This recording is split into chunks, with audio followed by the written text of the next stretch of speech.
RSS के 4 लोगों का नाम बताओ जो वंदे मातरम नारा लगा के जेल गए, उनका नाम बताओ आप। 4 लोगों का नाम बताओ आप। जिन्ना के साथ आपके कितने गहरे और मधुर संबंध थे, क्या इस देश के लोगों को पता है? आपने 52 साल तक हिंदुस्तान का तिरंगा झंडा आरएसएस के मुख्यालय पे नहीं फहराया सर, नहीं फहराया। 3 लोगों ने आरएसएस के मुख्यालय पर जब ये झंडा फहराया, उन तीनों के नाम मैं पढ़ रहा हूं, विजय, उन्मत्त, दिलीप, इन तीनों लोगों के खिलाफ आरएसएस ने एफआईआर दर्ज कराई। किस अपराध में? कि हमारे दफ्तर में तिरंगा क्यों फहरा दिया। और कितने साल तक मुकदमा लड़े? 13 साल तक मुकदमा लड़े। यह है आपकी असलियत। इन नारों के पीछे अपने गुनाहों और अपराध को छिपाना चाहते हैं। आप देशभक्ति की बात कर रहे हैं। अरे मैंने साइकिल चोर सुना था, लॉकेट चोर सुना था, स्कूटर चोर सुना था, मैंने सुना था तमाम तरह के चोर होते हैं। आप लोग तो वोट चोर निकल गए हिंदुस्तान के अंदर, वोट चोर। अरे 1 रुपए में तो एक आम नहीं मिलता। आपने 1 रुपए में अडानी को 1050 एकड़ जमीन और 10 लाख आम और लीची के पेड़ दे दिए। ये मातृभूमि की वंदना, मातृभूमि की वंदना रेल को बेच के नहीं हो सकती, सेल को बेचकर नहीं हो सकती, समुद्री तटों को बेचकर नहीं हो सकती, कोयला और गैस को बेच के नहीं हो सकती, हिंदुस्तान की जमीनों को बेच के नहीं हो सकती। तुम लोग मातृभूमि को बेचने वाले लोग हो, तुम मातृभूमि की वंदना करने वाले लोग नहीं हो। हमने फिल्मों में सीन देखी है, डाकू लोग आते हैं, जय भवानी जय भवानी जय भवानी कह के, और वो गांव का गांव लूट के चले जाते हैं।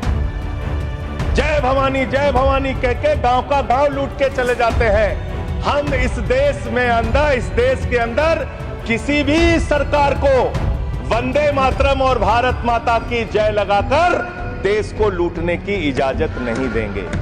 आप इस देश का सिर्फ माहौल बिगाड़ना चाहते हैं। आप इस देश को सिर्फ नकली नारों के पीछे सिर्फ आप अपने आप को छिपाना चाहते हैं। पहले ये तय करो कि वफादार कौन है। ये वक्त तय करेगा कि गद्दार कौन है। ये वक्त तय करेगा कि गद्दार कौन है। मान्यवर, मैं सोच रहा था कि वंदे मातरम के बारे में उसके 150 वर्ष पूरे होने पर यह चर्चा सरकार के द्वारा क्यों प्रायोजित कराई जा रही है। एक तो यह अच्छी बात है कि देशभक्ति की भावना का विकास सबके अंदर हो। वंदे मातरम के महत्व को सारे देश के लोग समझें, नौजवान समझे, किसान समझे, मजदूर समझे, पढ़ा लिखा समझे, गैर पढ़ा लिखा समझे। यह अच्छी पहल है। लेकिन मैं साथ ही साथ यह भी सोच रहा था, तो एक घटना मुझे याद आई मान्यवर। वो घटना थी उत्तर प्रदेश की। हमारे एक ऊर्जा मंत्री हैं, माननीय मंत्री जी AK शर्मा जी, उनके सामने व्यापारी लोग पहुंचे। उन्होंने कहा 21 घंटे से लाइट नहीं आ रही, 21 घंटे से लाइट नहीं आ रही, व्यापार बर्बाद हो रहा है, बच्चे रो रहे हैं, हमको गर्मी में बिजली दे दो। मंत्री जी ने कहा जय श्री राम, बजरंग बली की जय, और गाड़ी में बैठ के चले गए। मैं आपके माध्यम से सरकार से पूछना चाहता हूं, क्या भगवान श्री राम ने आपको कहा है कि आप नाकारे और निकम्मे हो जाइए और जनता को अंधेरे में रखिए, बिजली ना दीजिए? यह क्या भगवान श्री राम ने आपको कहा है? यह शिक्षा आपको भगवान श्री राम ने दी है? मान्यवर, मुझे वंदे मातरम आम आदमी पार्टी की रैलियों में, आम आदमी पार्टी की सभाओं में भारत माता की जय और वंदे मातरम जोर जोर से लगाए जाते हैं। किसी दिन लगाने का मन हो तो आ जाना हमारी पार्टी के कार्यक्रम में, आपसे ज्यादा तेजी के साथ वहां पर वंदे मातरम लगाएंगे। सदन में भी लगाना चाहते हो लगाओ। तो आप इन नारों के पीछे, ये नारे देशभक्ति के हैं, ये नारे देश की रक्षा के हैं, ये नारे देश को आजादी दिलाने के लिए हैं। ये नारों के पीछे अपने गुनाहों को छिपाने के लिए नारे नहीं है, मैं कहना चाहता हूं मान्यवर। और आप क्या कर रहे हैं? आप इन नारों के पीछे अपने गुनाहों और अपराध को छिपाना चाहते हैं। वंदे मातरम का मतलब क्या है? वंदे मातरम का मतलब है मातृभूमि की वंदना। मातृभूमि की वंदना। हम मातृभूमि की वंदना करते हैं, तो आप कैसे मातृभूमि की वंदना कर रहे हैं? अरे 1 रुपए में तो एक आम नहीं मिलता। आपने 1 रुपए में अडानी को 1050 एकड़ जमीन और 10 लाख आम और लीची के पेड़ दे दिए। ये मातृभूमि की वंदना, ये आपकी मातृभूमि की वंदना है। ऑनरेबल मेंबर, आप मातृभूमि को बेचकर मातृभूमि की वंदना कर रहे हैं। ये मातृभूमि की, आज वंदे मातरम पे ही बात करूंगा सर। मातृभूमि की वंदना, मातृभूमि की वंदना हिंदुस्तान के एयरपोर्ट को बेच के नहीं हो सकती।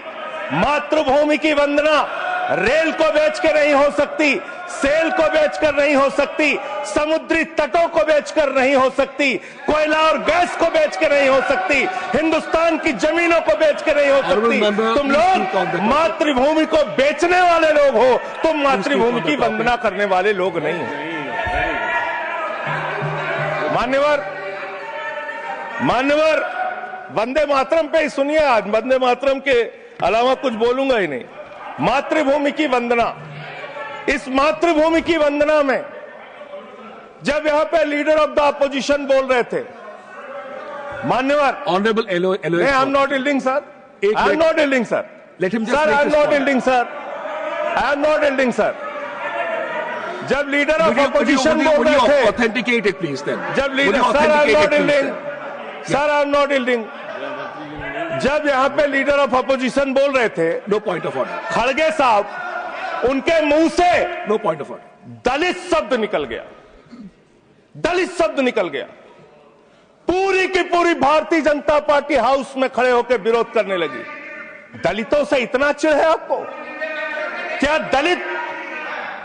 दलित भारत माता के बच्चे नहीं? क्या पिछड़े भारत माता के बच्चे नहीं? क्या आदिवासी भारत माता के बच्चे नहीं? अगर दलितों, पिछड़ों, आदिवासियों की बात होगी तो आप विरोध करोगे। आप विरोध करोगे। You are not on the topic. LOH. Just need a minute. LOH. Sir, 2 बातें हैं। Please. LOH is on its legs. LOH is on its legs. Sir, 2 बातें हैं। एक तो हम चाहते हैं कि डिबेट, हेल्दी डिबेट हो, तर्कों के साथ हो। अभी इन्होंने आरोप लगा दिया कि दलितों पर बीजेपी वाले एकदम हल्ला करने लगे। ऑन रिकॉर्ड है, मैंने कहा है दलित के विषय में कि ये हमारे पूज्य हैं, हमारे भाई हैं। ये ऑन रिकॉर्ड है। इस तरीके के स्वीपिंग स्टेटमेंट्स न दें और इस हाउस के माध्यम से देश को गुमराह न करें, नंबर 1। नंबर 2, आपने कहा ये बेच दिया, ये बेच दिया, ये बेच दिया। आई से please authenticate on the floor of the house whatever you have charge. देखिए, आज सर बहुत अच्छी बात गृह मंत्री जी भी कह के गए और लीडर ऑफ द हाउस भी कह रहे हैं कि जो कुछ भी मैं बोलूं उसको ऑथेंटिकेट करूं। और मैं आपसे अनुरोध कर रहा हूं सर कि अगर मैं ऑथेंटिकेट ना करूं तो मेरे खिलाफ कार्रवाई की जाए। एक एक चीज मैं ऑथेंटिकेट करूंगा। अगर मैं कोई बात कह रहा हूं तो उसको ऑथेंटिकेट करूंगा।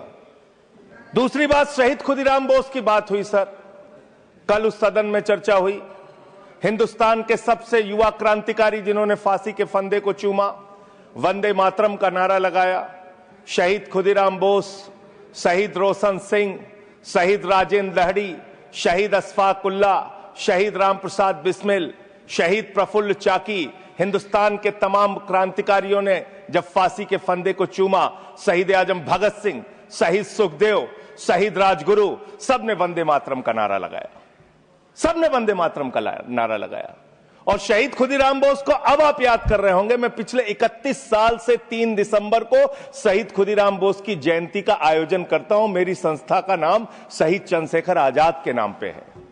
शहीद खुदीराम बोस हिंदुस्तान के वो क्रांतिकारी थे, जब उनको फांसी के फंदे पे चढ़ाया गया और उनका जब अंतिम संस्कार हुआ तो जो राख उनके अंतिम संस्कार से निकली मान्यवर, उसको बंगाल की मां तावीज बना के अपने बच्चों को पहनाती थी कि ऐसे ही बनना हिंदुस्तान के लिए क्रांतिकारी। यह इतिहास, यह हिंदुस्तान का इतिहास। लेकिन मैं आपके माध्यम से इस सरकार से पूछना चाहता हूं, आपके पुरखे इस वक्त क्या कर रहे थे? जब शहीद आजम भगत सिंह वंदे मातरम लगा रहे थे, शहीद सुखदेव वंदे मातरम लगा रहे थे, शहीद राजगुरु वंदे मातरम का नारा लगा रहे थे, शहीद खुदीराम बोस वंदे मातरम का नारा लगा रहे थे। उस वक्त आप क्या कर रहे थे? क्या कर रहे थे आप? वंदे मातरम का नारा लगाकर लोग जेल गए, लाठियां पड़ी उनको। मैं आपके माध्यम से इस सरकार से पूछना चाहता हूं, आरएसएस के 4 लोगों का नाम बताओ जो वंदे मातरम नारा लगा के जेल गए, उनका नाम बताओ आप। 4 लोगों का नाम बताओ आप, अपने 4 पुरखों का नाम आप बताओ। आप नहीं बता सकते क्योंकि आजादी के आंदोलन में आपका कोई इतिहास नहीं, आजादी के आंदोलन में आपका कोई इतिहास नहीं, यही आपकी कुंठा है। तो इसलिए कभी आप कहते हो सरदार वल्लभ भाई पटेल आपके हैं। अरे भैया, सरदार वल्लभ भाई पटेल ने आरएसएस के ऊपर बैन लगाया था, यह रिकॉर्डेड हिस्ट्री है। और जब 18 महीने जेल में रखा गया आरएसएस के लोगों को राष्ट्रपिता महात्मा गांधी की हत्या के अपराध में, जब उनको छोड़ा गया, बैन हटाया गया, तो उसमें शर्त लगाई कि आप राष्ट्रीय ध्वज को मानेंगे, यानी कि आप तिरंगे झंडे को भी नहीं मानते थे। आपने 52 साल तक हिंदुस्तान का तिरंगा झंडा आरएसएस के मुख्यालय पे नहीं फहराया सर, नहीं फहराया। और 3 लोगों ने आरएसएस के मुख्यालय पर जब ये झंडा फहराया, उन तीनों के नाम मैं पढ़ रहा हूं, विजय, उन्मत, दिलीप, इन तीनों लोगों के खिलाफ आरएसएस ने एफआईआर दर्ज कराई। किस अपराध में? कि हमारे दफ्तर में तिरंगा क्यों फहरा दिया। और कितने साल तक मुकदमा लड़े? 13 साल तक मुकदमा लड़े। यह है आपकी असलियत। आप तिरंगे का विरोध करते हैं, भारत के राष्ट्रीय ध्वज का विरोध करते हैं। जो लोग तिरंगे और राष्ट्रीय ध्वज का विरोध कर सकते हैं, वो भारत माता के सच्चे सपूत नहीं है, वो नहीं है हमारे निगाह में। और मैं आपको बताता हूं सर, ये है 28 दिसंबर 1949 का ऑर्गेनाइजर पत्र। इसको भी रखूंगा क्योंकि आज गृह मंत्री जी और लीडर ऑफ द हाउस दोनों कह के गए, रिकॉर्ड पे सारी चीजें आनी चाहिए, इसको रिकॉर्ड पे रखना चाहिए। इतिहास देश को पता चलना चाहिए, किन लोगों ने देश के साथ गद्दारी की, किन लोगों ने तिरंगे का विरोध किया, किन लोगों ने राष्ट्रगान का विरोध किया। आपको ये पढ़ के सुनाना चाहता हूं, ये ऑर्गेनाइजर है, क्या लिख रहा है। What is the moral sanction behind government's choice of Jan Gana Man, except that it can be made an item of entertainment? आप राष्ट्रगान का विरोध कर रहे हैं, आप भारत के राष्ट्रगान का विरोध कर रहे हैं। आपके मुख्य पत्र में भारत के राष्ट्रगान का विरोध लिखा गया है। इसके लिए भारत के प्रधानमंत्री को और पूरी की पूरी भारतीय जनता पार्टी को, जो अपने आप को आरएसएस को अपना आदर्श मानती है, पूरे देश से माफी मांगनी चाहिए। यह रिकॉर्ड पे लाऊंगा सर, इसको रख लीजिएगा, ये रिकॉर्ड पे रखा जाए। मान्यवर, फिर से बोल दे रहा हूं, 28 दिसंबर 1949 ऑर्गेनाइजर अखबार, जो आरएसएस का मुख्य पत्र है। और इस आरएसएस के मुख्य पत्र में फिर से लिख दे रहा हूं, फिर से पढ़ दे रहा हूं क्या लिखा हुआ है।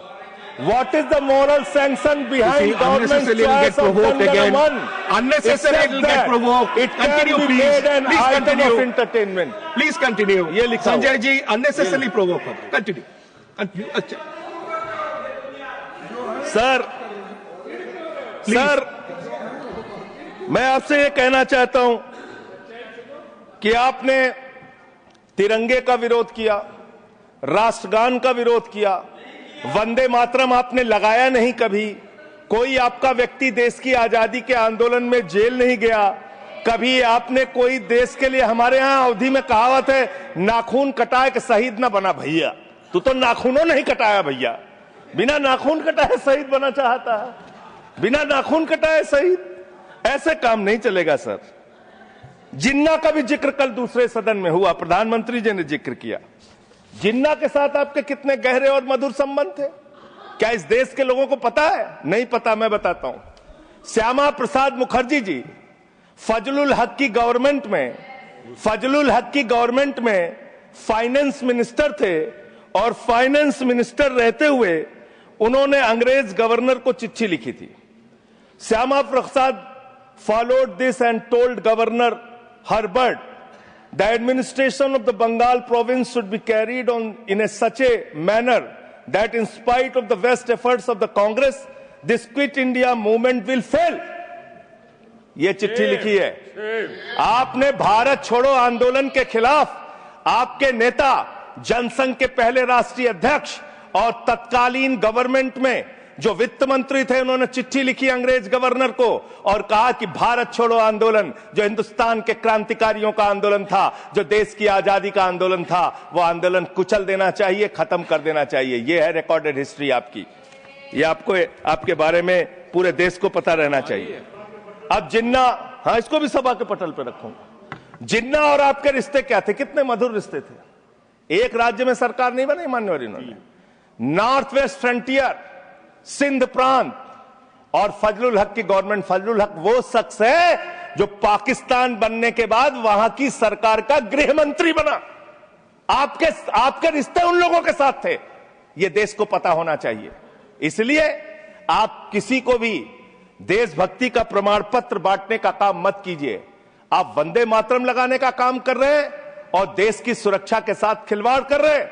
आप भारत की सेना को 4 साल के अग्निवीर पे लेके आ गए, जो हिंदुस्तान की सीमा की सुरक्षा करने वाले हैं, जो वंदे मातरम का नारा लगाते हैं हमारे जवान, हमारे सैनिक, जो -50 डिग्री टेम्परेचर में सियाचिन में और +50 डिग्री टेम्परेचर में जैसलमेर में भारत की सीमाओं की रक्षा करते हैं, इस मातृभूमि की रक्षा करते हैं। उनके पीठ में छुरा मारने का काम आपने किया। उनकी नौकरी 4 साल की कर दी अग्निवीर की।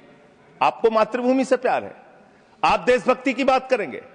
आप देशभक्ति की बात कर रहे हैं। अरे मैंने साइकिल चोर सुना था, लॉकेट चोर सुना था, स्कूटर चोर सुना था, मैंने सुना था तमाम तरह के चोर होते हैं। आप लोग तो वोट चोर निकल गए हिंदुस्तान के अंदर। वोट चोर, 3 करोड़ वोट उत्तर प्रदेश में 3 करोड़ वोट की चोरी करने जा रहे हैं। कल की मीटिंग में पता चला 17.5% वोट उत्तर प्रदेश में काटे जाएंगे। आप ये कर रहे हैं, ऐसे लोकतंत्र को मजबूत करेंगे? ऐसे आप मातृभूमि की सेवा करेंगे? ऐसे आप मातृभूमि की वंदना करेंगे? मान्यवर, मैं आप लोगों से सिर्फ इतना कहना चाहता हूं मान्यवर, आपके माध्यम से, कि हमने फिल्मों में सीन देखी है, डाकू लोग आते हैं, जय भवानी जय भवानी जय भवानी कह के, और वो गांव का गांव लूट के चले जाते हैं। जय भवानी कह के गांव का गांव लूट के चले जाते हैं। हम इस देश के अंदर किसी भी सरकार को वंदे मातरम और भारत माता की जय लगाकर देश को लूटने की इजाजत नहीं देंगे।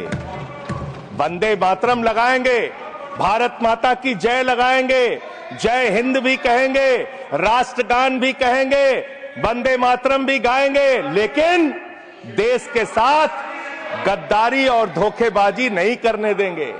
आपको नहीं करने देंगे। ये देशभक्ति के नारे हैं, ये देशभक्ति के नारे हैं। आप बेरोजगारी पे बात नहीं करना चाहते, महंगाई पे बात नहीं करना चाहते, दलितों का मंदिर में प्रवेश वर्जित है, कहीं उनको रोका जा रहा है, उस पर बात नहीं करना चाहते, पिछड़ों का शोषण हो रहा है, उस पर बात नहीं करना चाहते। आपने मातृभूमि की सेवा यह की है कि आज हिंदुस्तान के ऊपर 200 लाख करोड़ रुपए का कर्जा है। 200 लाख करोड़ रुपए का कर्जा आपने हिंदुस्तान को आज इस स्तर पे पहुंचाने का काम किया है। और दूसरी बात मैं पूछना चाहता हूं आपके माध्यम से मान्यवर, इस देश में मजदूर भी हैं, किसान भी हैं, आदिवासी भी हैं, दलित भी हैं, पिछड़े भी हैं, सवर्ण भी हैं, सब में अनपढ़ है, सब में भारी संख्या है जो पढ़े लिखे नहीं है, जिनको संस्कृत का ज्ञान नहीं है, जो नहीं पढ़ सकते वंदे मातरम। तो आप उनको कह रहे हैं कि वो देशभक्त नहीं है। मैं आपके माध्यम से कहना चाहता हूं, वो देश को लूटने वाले अडानी जैसे पूंजीपतियों से ज्यादा बड़े देशभक्त हैं, जो अपने बच्चों के लिए श्रम करते हैं, मजदूरी करते हैं, कुली का काम करते हैं और अपने बच्चों का पेट भी पालते हैं, देश की भी सेवा करते हैं। वो आपसे ज्यादा देशभक्त हैं। उनकी देशभक्ति को आप इससे चेक करने का काम मत कीजिए, उससे परीक्षा करने का काम मत कीजिए। मान्यवर, मैं अंत में एक और बयान आया, उसका जिक्र करके अपनी बात को खत्म करूंगा। अभी SIR की प्रक्रिया के तहत उत्तर प्रदेश के मुख्यमंत्री ने कहा कि डिटेंशन सेंटर बनाए जाएंगे। 80 लाख लोगों के वोट आपने बिहार में काट दिए। वहां कितने घुसपैठिए मिले आपको? अरे भाई, ये भी मातृभूमि की बात हो रही है। आप लोग चाहते हैं बांग्लादेशी यहां पे आ जाएं, मातृभूमि की सुरक्षा को खतरा हो जाए? आपको तो चिंता वही है ना, वही तो बात कर रहा हूं। कितने बांग्लादेशी घुसपैठिया मिले? कितने बांग्लादेशी घुसपैठिया मिले? कितने बांग्लादेशी घुसपैठिया मिले? मात्र 315, जिसमें नेपाल के बाकी लोग सिर्फ 78 मुसलमान मिले। वहां 80 लाख लोगों के आपने वोट काट दिए। अब आप कह रहे हैं उनको डिटेंशन सेंटर में रखेंगे। उनको डिटेंशन सेंटर में आप रखेंगे जो हिंदू हैं, जिनके जो पूर्व आईएएस हैं। आप इस देश का सिर्फ माहौल बिगाड़ना चाहते हैं। आप इस देश को सिर्फ नकली नारों के पीछे सिर्फ आप अपने आप को छिपाना चाहते हैं। वंदे मातरम देशभक्ति का नारा है, भारत माता की जय देशभक्ति का। हां, दिल्ली में तो काटोगे ही आप, ठीक ही कह रहे हो, पहले से ही नियत बता दिया। दिल्ली की हालत तो कर दी आपने। अरे इसमें क्या लिखा हुआ है? इसमें क्या लिखा हुआ है? सुजलाम सुफलाम, सुजलाम सुफलाम, शुद्ध जल शुद्ध फल और मधुर वाणी। मधुर वाणी, मधुर वाणी कौन बोल रहा है? देश के प्रधानमंत्री मधुर वाणी बोल रहे हैं। मुजरा जैसे शब्दों, अरे भाई, इसी वंदे मातरम की सेकंड्स रह गए सर, वंदे मातरम की तो बात कर रहा हूं। हमारे पास और टाइम है सर, टाइम है सर। सर मधुर वाणी, मधुर वाणी, मधुर वाणी। सर जहरीली हवा और जहरीला पानी दिल्ली में दे रहे हैं। हमारे पूर्वांचल के भाइयों के ऊपर बुलडोजर चला रहे हैं। सर मेरा टाइम में से काट लीजिएगा, पार्टी टाइम में से काट लीजिएगा, प्लीज पार्टी टाइम में से काट लीजिएगा। सर हमारी पार्टी का टाइम 24 मिनट है। प्लीज वन सेकेंड दिल्ली को, संजय जी, दिल्ली को आप one second honourable members, one second, शांत हो जाओ। माननीय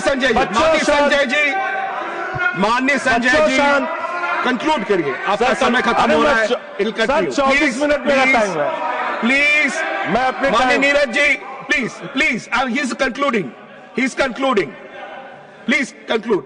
10 सेकंड सर, प्लीज कंक्लूड। आपका समय समाप्त हो गया। सर मेरी पार्टी का समय 24 मिनट है। ठीक है, मेरी पार्टी का समय 24 मिनट है। और कोई स्पीकर नहीं है आपके? स्पीकर एक और है, उनमें से आप काट लीजिएगा समय। मैं कह रहा हूं ना, हाँ, ये हमारा अधिकार है, पार्टी का अधिकार है। तो मान्यवर, 10 महीने में आपने दिल्ली की वो हालत कर दी। जहरीली हवा यहां पर आने लगी। दिल्ली को आपने दुनिया का सबसे प्रदूषित शहर बना दिया। बच्चों शांत हो जाओ, बच्चों शांत, बच्चों हल्ला मत करो, शांत हो जाओ। अरे मैं एक मुख्यमंत्री इन्होंने बनाया है, कंक्लूड करिए सर। एक मुख्यमंत्री बनाया इन्होंने, प्लीज। खत्म कर रहा हूं, प्लीज। एक मुख्यमंत्री बनाया है जिसको ये नहीं मालूम कि AQI होता क्या है। कंक्लूड करिए। वो टेम्परेचर बता रही है। ये हालत है। तो इसलिए मैं अंत में इन्हीं लाइनों के साथ कि पहले ये तय करो कि वफादार कौन है। ये वक्त तय करेगा कि गद्दार कौन है। ये वक्त तय करेगा कि गद्दार कौन है। पहले ये तय करो कि वफादार कौन है। ये वक्त तय करेगा कि गद्दार कौन है। वंदे वंदे थैंक यू, वंदे वंदे वंदे वंदे वंदे वंदे। कोई बीजेपी वाला वंदे मातरम नहीं लगाया सर। Thank you.